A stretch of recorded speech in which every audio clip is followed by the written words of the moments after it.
Red রোডে নেতাজি স্মরণের মঞ্চ থেকে এসআইআর ইস্যুতে কেন্দ্রকে তীব্র আক্রমণ করেছেন মুখ্যমন্ত্রী মমতা বন্দ্যোপাধ্যায়। নেতাজির পৌরপত্রকে তলব এবং সাধারণ মানুষের নাগরিকত্ব যাচাই নিয়ে কমিশন এবং বিজেপির বিরুদ্ধে সরব হয়েছেন তিনি। কি বলেছেন দেখাই।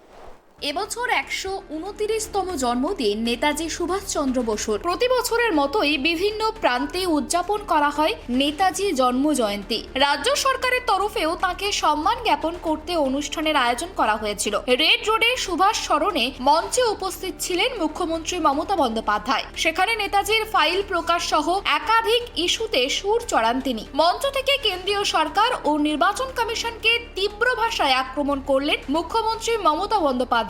নেতাজিকে শ্রদ্ধা জানানোর পাশাপাশি বর্তমান সময়ের জ্বলন্ত ইস্যু এসআইআর বা ভোটার তালিকা যাচাই প্রক্রিয়া নিয়েও সরব হন তিনি। সরাসরি প্রশ্ন তোলেন, নেতাজি বেঁচে থাকলে তাকেও কি আজ নাগরিকত্বের প্রমাণ দিতে হতো?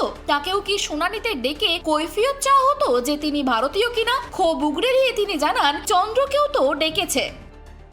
আজকে কি সুভাষচন্দ্র বসু বেঁচে থাকলেও তার নামটাও তাকে হিয়ারিংয়ে ডাকা হতো না? লজিস্টিক্যাল ডিসক্রিপেন্সি বলে তাকেও ডাকা হতো, কৈফিয়ত চাওয়া হতো আপনি ভারতীয় কিনা? চন্দ্রবাবুকে তো অলরেডি ডেকেছেন, 1,38,000 মানুষকে ডেকেছেন এবং তার আগে 58 লক্ষ বাদ দিয়েছেন একতরফাভাবে।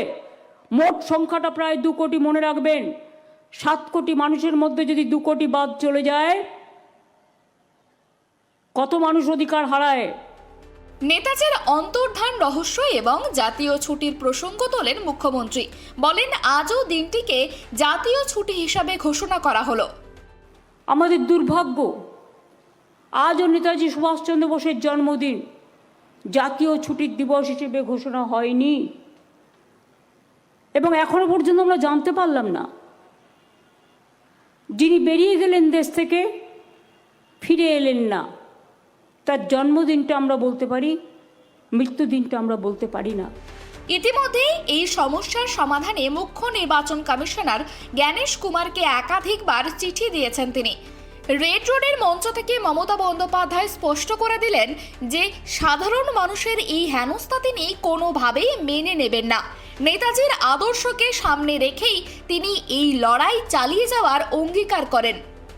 ক্যামেরায় স্বপন রায়ের সঙ্গে অভ্রদীপ দাসের রিপোর্ট, কেটিভি বাংলা, কলকাতা।